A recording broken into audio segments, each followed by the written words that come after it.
You know what separates the investors who raise real money from the ones who just talk about it? It's not the spreadsheets, it's not the pitch deck, it's discipline and it's speed and it's communication. And most people are slow, confusing, and quite frankly, scattered. So here's the question: how does a guy go from a military officer to a loan officer to raising over $2 million in private money while building multiple businesses and a nationwide lending company? And more importantly, how does he do it consistently? Well, today I've got Wendell Butler on the show, and Wendell is the definition of someone who brings real world discipline into real estate. Former military officer, turned loan officer, turned investor, turned founder of Hammerhead Capital and Flip Fuel Lending. He's done fix and flips. He's done the Burr method, multifamily stabilization across 4 different states. And he understands the lending side, the investing side, and the operator side because he has lived in all 3. Now he runs Flip Fuel Lending, a hard money company serving investors all over the country. And his whole philosophy is brutally simple: speed and communication win every time. That's it. And the results show it. He also runs The Hive in Charlotte, one of the fastest growing entrepreneur meetups around, because he actually believes in building community, not just collecting contacts. So if you want to learn how to raise private money with clarity, confidence, and zero fluff, Wendell is your guy. Welcome to the Raising Private Money Show, the only podcast for real estate investors who want to fund their deals without relying on banks or credit or using their own cash. I'm Jay Conner, the Private Money Authority, and I'll show you how to get private lenders begging to fund your next deal, because every good deal starts with the money. In just a moment, you're going to meet my guest, Wendell Butler, right after this. If you're a real estate investor and are wondering how to raise and leverage private money to make more profit on every deal, then you're in the right place. On Raising Private Money, we'll speak with new and seasoned investors to dissect their deals and extract the best tips and strategies to help you get the money, because the money comes first. Now here's your host, Jay Conner.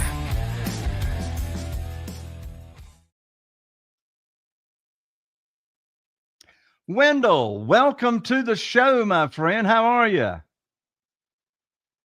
Oh, I was on mute. Doing good, Jay. Doing good. How are you?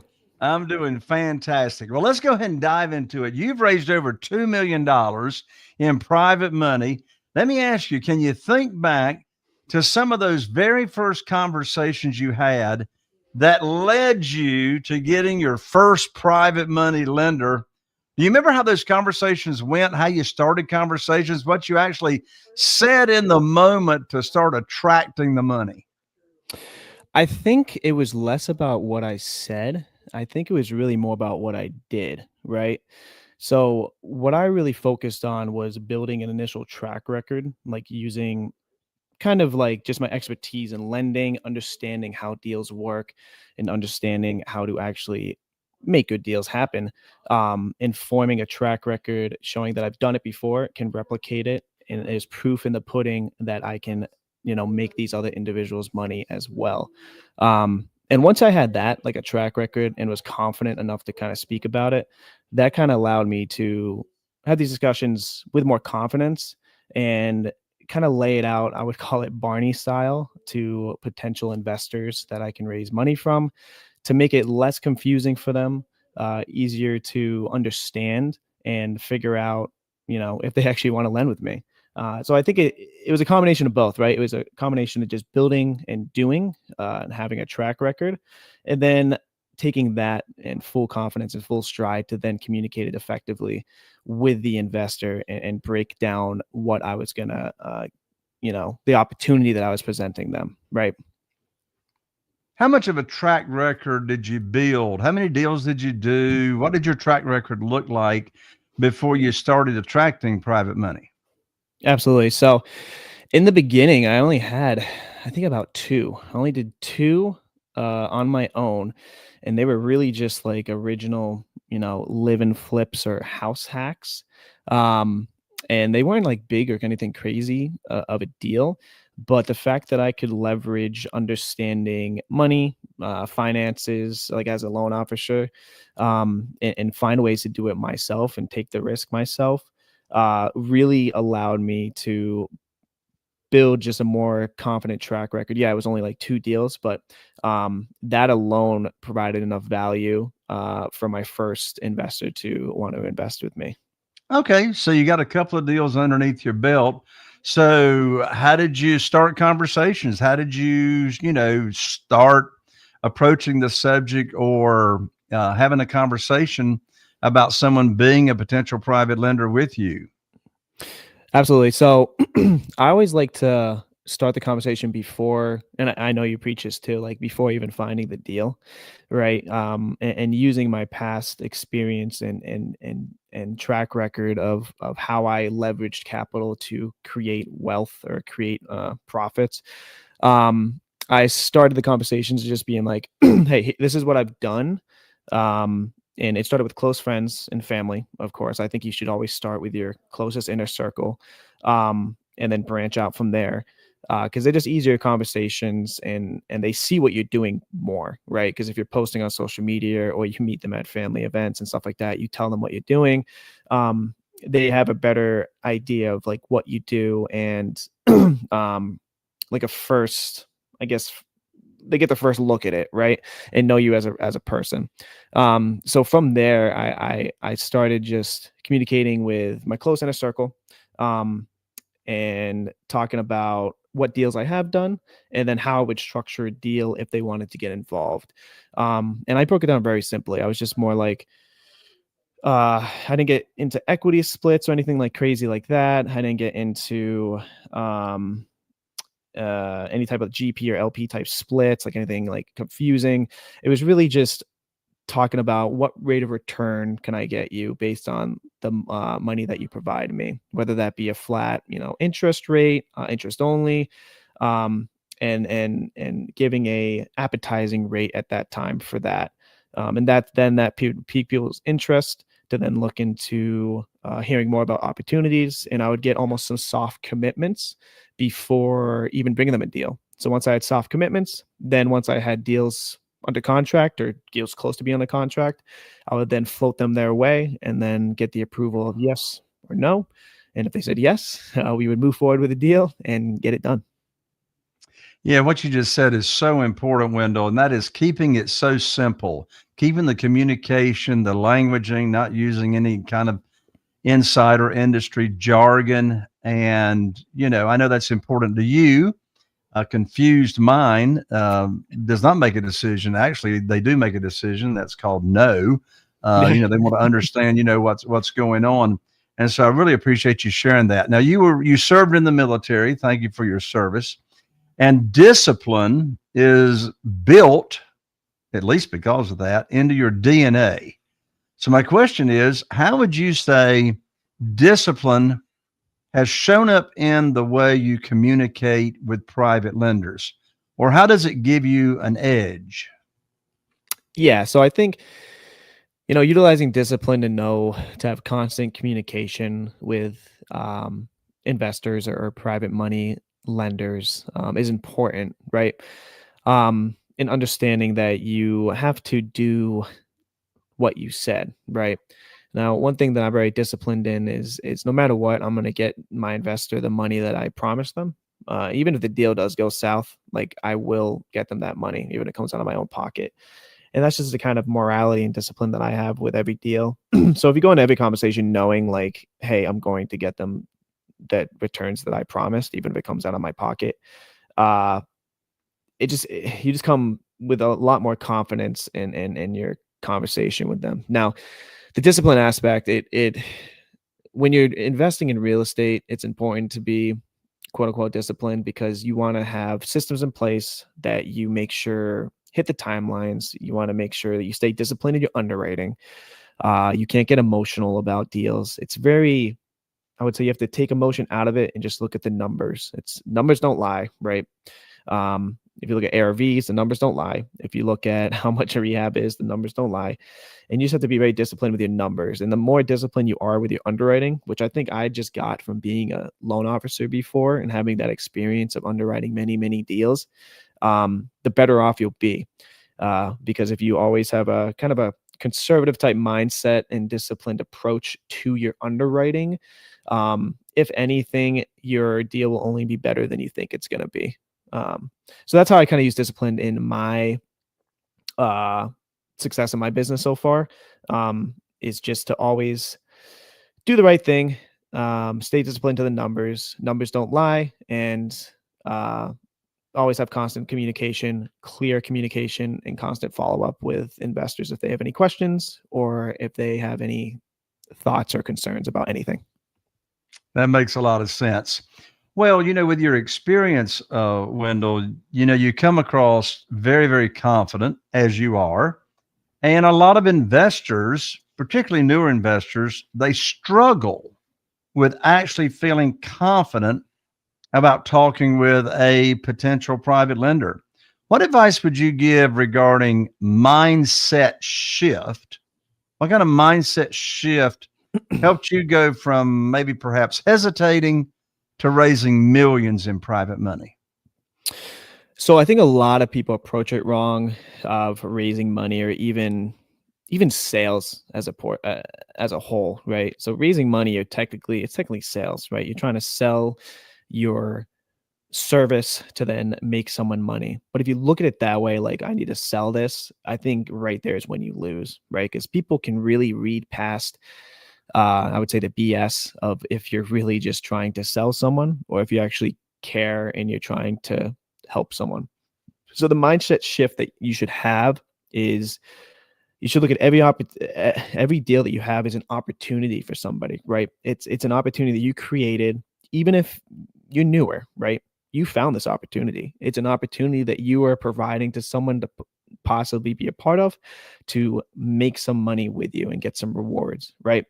Now, when you approach it that way, and instead you just have a conversation that's educating or showing the opportunity and just explaining what possible benefits you can get from being a part of this opportunity, in turn, you are technically selling it, but it's coming from a different point of view of, hey, I have this opportunity and I think it would be great for you to have.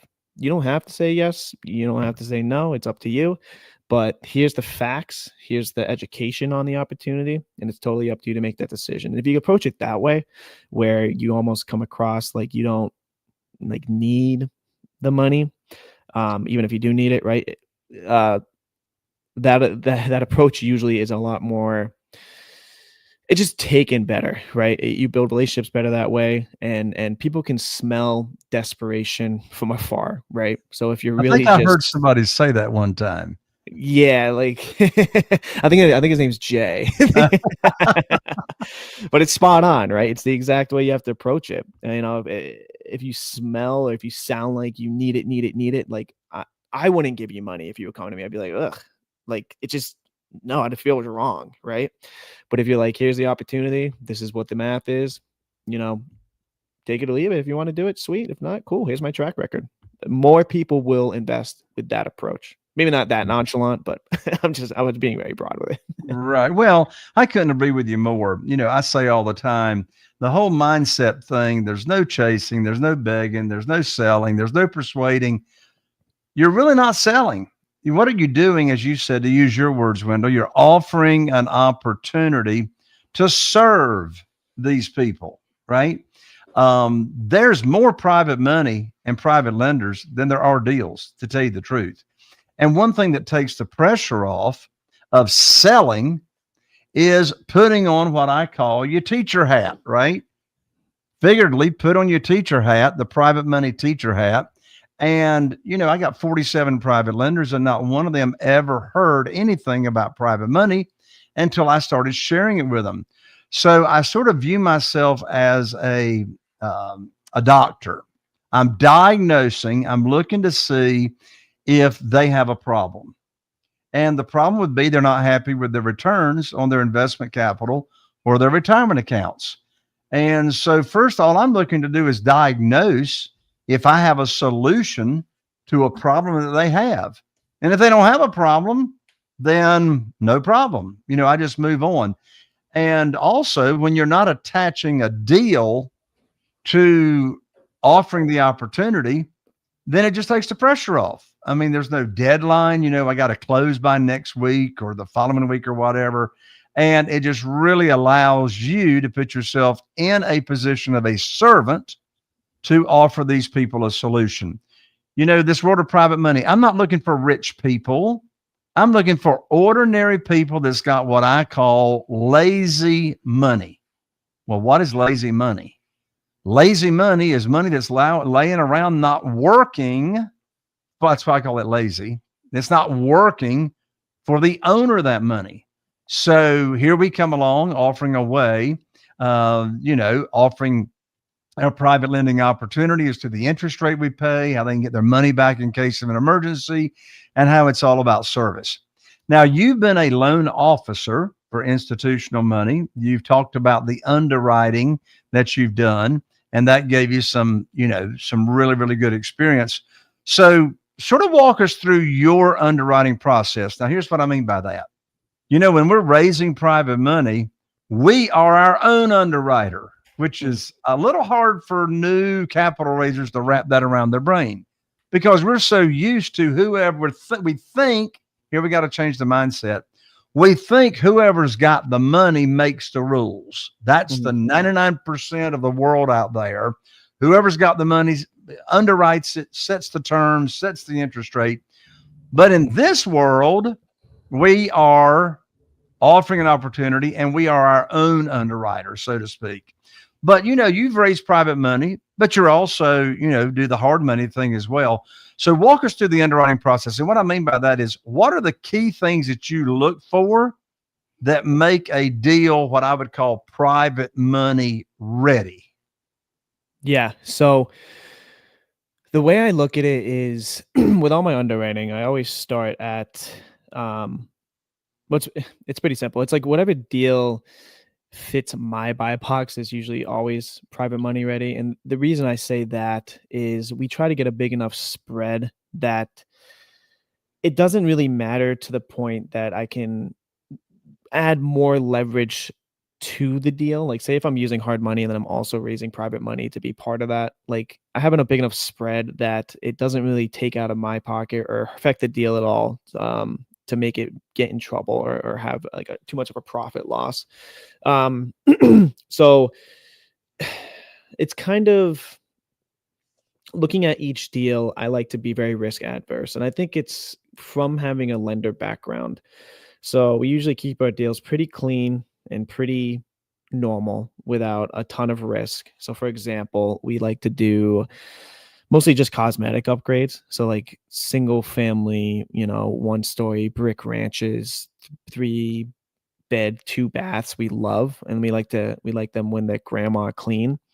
And the reason for that is because we do this all the time and we have a lot of speed with our contractors to quickly flip those properties, for example, for a fix and flip. And then is a lot less risk in it because you're not opening up like walls or doing full guts or dealing with fire damage or dealing with, problems that could arise and then run into a lot of trouble that could affect, the profit return or the raise, maybe didn't raise enough money. So it all comes down to being risk adverse with the initial underwriting of the deal. And then staying within your buy box of like the profit spread that you try to make as the opportunity provider. And as long as you're hitting those two, usually it always falls within, a deal that can be a private lender deal. That's a good question. I mean, I never really thought about it that way, to be honest. So I don't know if I answered it correctly. But Sure. if you need me to, Well, dive into it more, let me know. Sure, but like, in my circumstance, my underwriting process, as far as how I look after my private lenders, I'm not going to borrow more than 75% of the after repaired value. I didn't say 75% of the purchase price, but 75% of the after repaired value. I want to look after them. The underwriting process, I want to protect my private lenders. For example, all the private lender loans that we do, that we borrow, are asset based. We don't borrow any unsecured debt. It's all asset based. We give our lenders, our private lenders, a deed of trust. Most states, they call it a mortgage. So that collateralizes the note. We also name our private lenders on the insurance policy, the property insurance policy, as the mortgagee. That gives them another layer of protection. We give them a 90-day call option. If they want to call the note due early, they got some kind of emergency that comes up, they can call the note due early, give us 90 days. That gives us plenty of time to, replace them. So it's all about, it comes back to that attitude of serving and looking after, their best interest. Now, Wendell, you also run the Hive in Charlotte, a growing entrepreneurial community. So here's my question. How has community building like that, has it? And if so, how's it translated into private lenders, partnerships, deal flow, all that kind of stuff? Yeah, well, I tell everybody that wants to get into any type of business, real estate or just tech or any type of business or entrepreneurial journey, to always try to go to meetups and just talk to people that are like-minded or trying to, succeed to goals that are similar and similar aspirations of yourself, right? Because it's like the cliche saying of, you surround yourself with 5 people or 4 people, whatever the number is, you'll become the 5th or the 6th average of those people, right?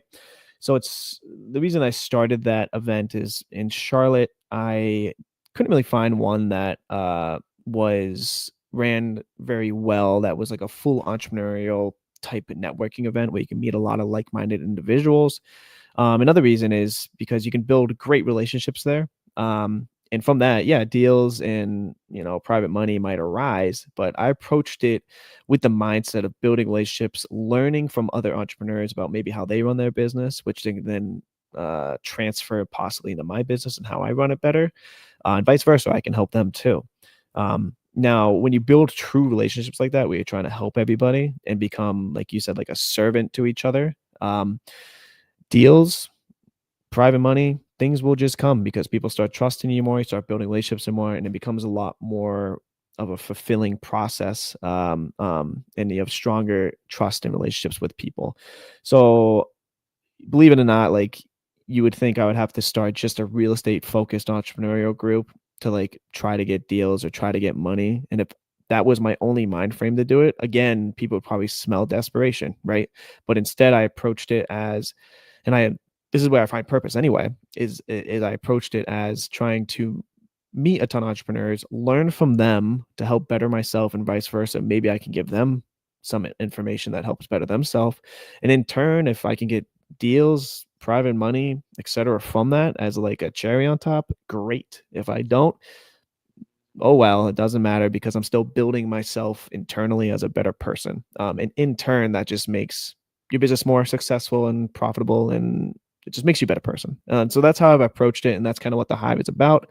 It's about just putting entrepreneurs in the same room together, maybe not the same business, in the same niche, but yeah, you have the same type of mindset of hitting goals, growing, and you can help each other in each of their businesses, because I believe that most businesses are very transferable. The systems and the processes and the true ins and outs of business are very similar across the board.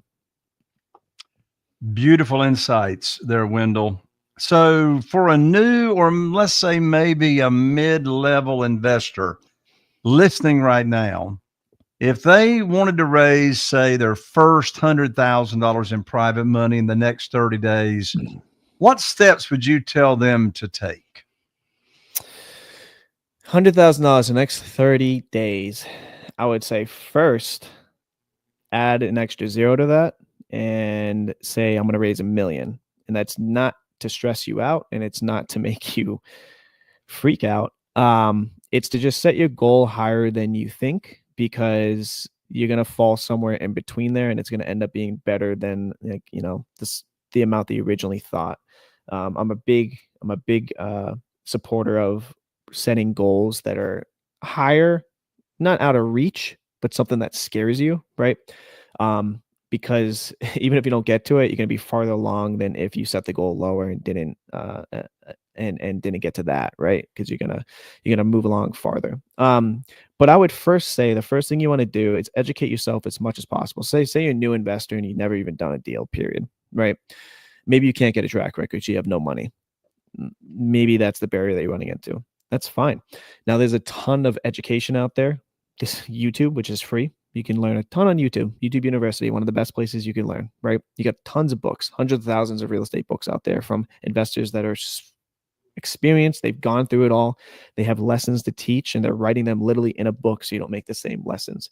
They're giving you guidelines of how to invest in real estate. Like, it's just pick up some books and read. So you got podcasts to listen to, like this one, that you can learn a lot too. Now, fill yourself up with as much education as possible. And I always tell people to continue doing that until you start seeing the same stuff again and again, because you will. Real estate's not, it's not a secret formula. A lot of it's very similar. A lot of it will repeat itself. A lot of people are doing the same stuff and saying the same stuff. So once you start reading the same stuff again and again, that's when it's time to take action.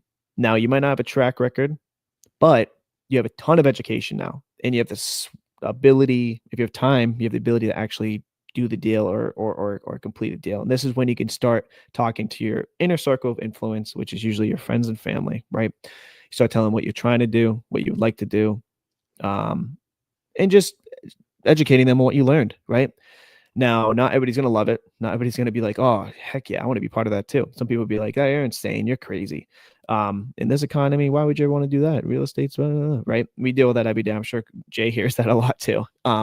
But there will be some people that are very intrigued and they're like, wow, I didn't know that. And then you start educating them more.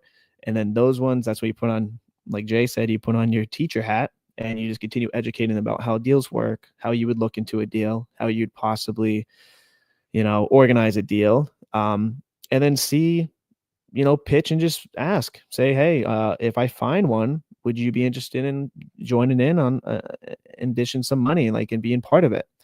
I say that is where you would start. And I guarantee you in 30 days, if you do that and you talk to enough people, you'll be surprised how many people will give you soft commitments, some hard commitments. Some will be so excited they'll be asking you where the deal is, right?